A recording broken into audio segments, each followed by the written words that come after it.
student at Punahou School, and for my CapSEEDS project, I wanted to look into our reef's ecosystems. Ever since I can remember, I always was intrigued with the ocean and its inhabitants.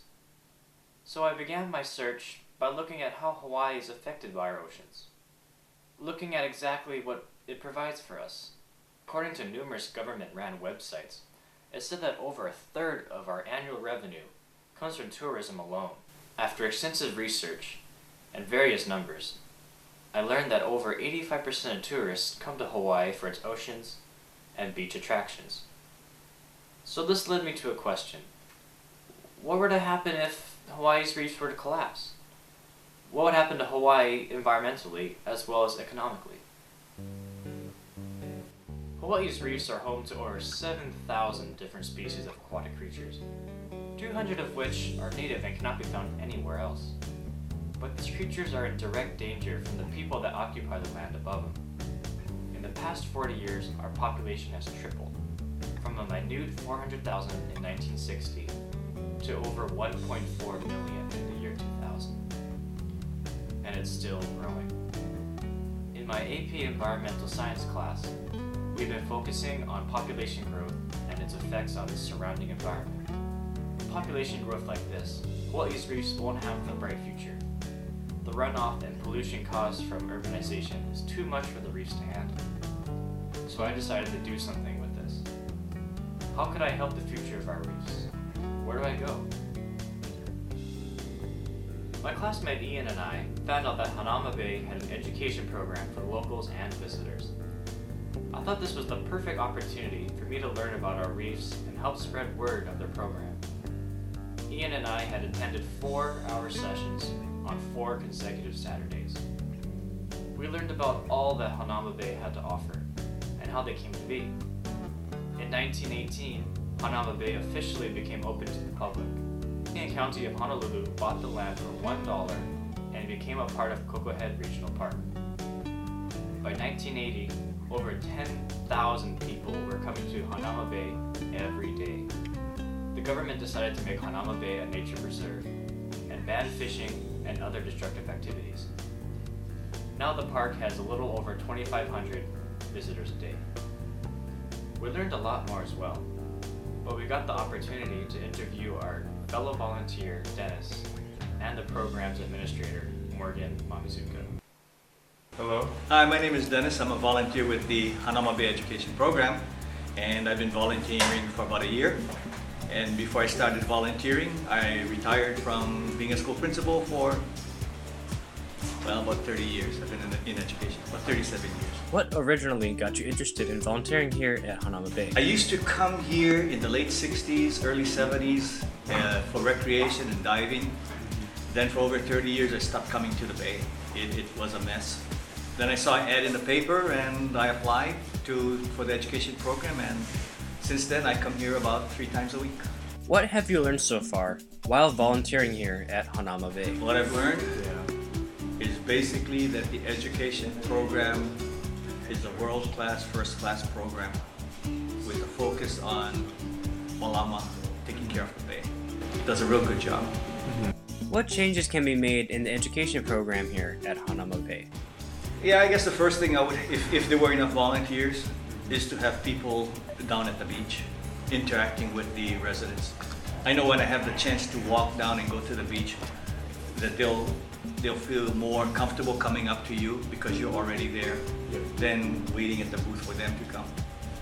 What are some of the problems that the education program is encountering here? The major problem that we face is getting enough volunteers. I mean, we could always use more volunteers. There are some days in which we are short.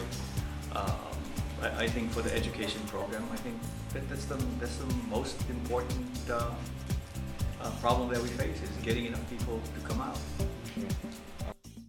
I first started working here in the summer of 2006. I was a summer intern. So I applied through a science-based internship program from UH-EVA, which is where I just graduated from, and they placed me here at Hanauma Bay. So from then on, I enjoyed it so much that I ended up staying on and evolved into taking the position of the volunteer coordinator. What is the main purpose of the education program here?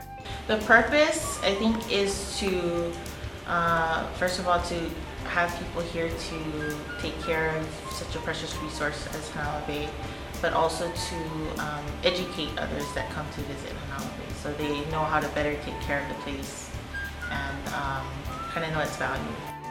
What local problems, if any, is the education program facing?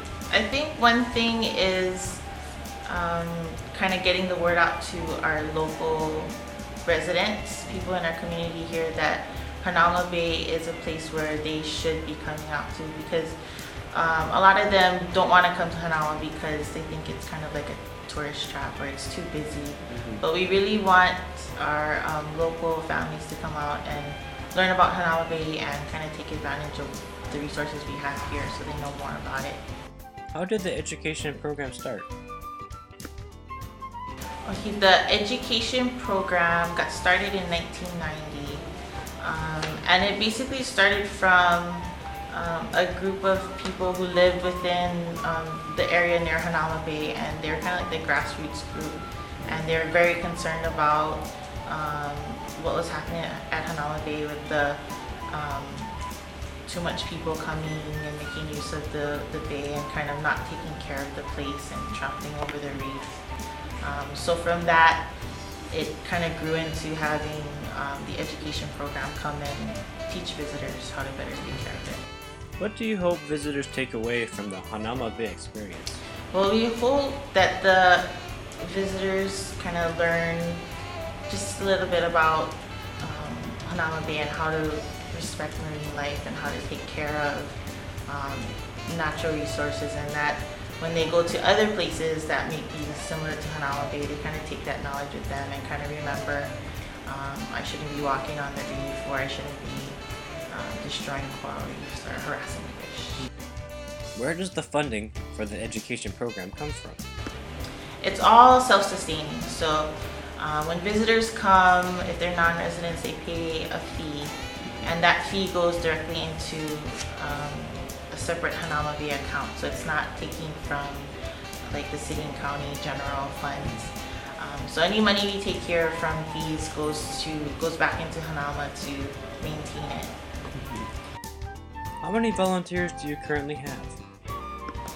We have usually about an average about 120 volunteers. We get a turnover because we have students that come and go or people that move on. So it usually stays around 120 people. What does the vision of Hanauma Bay's future look like? I see it as growing in the education program and kind of bringing a lot more of our local schools and local families back, and having them take back knowledge about Hanauma Bay, whether it's cultural history or natural history about the bay, and taking it back to their classrooms and kind of spreading the word and sharing it along. Do you think Hanauma Bay is a good model for the proper treatment for other beaches? Yes, it already is for other places that are similar to Hanauma Bay.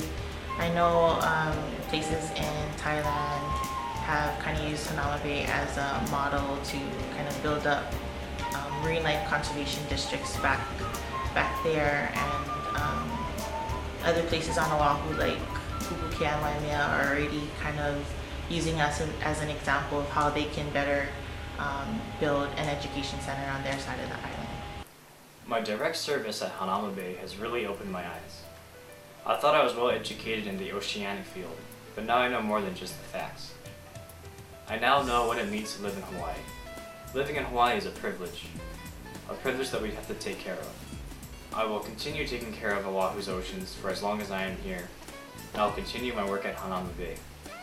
But Hanauma Bay is facing more problems for themselves, including a demand for a scarce amount of volunteers, and trying to create an incentive for volunteers to come. But I realized that living here and being at Hanauma Bay is a great enough incentive for me. So I hope that you will all go down to Hanauma Bay and join me at their education program. Thank you.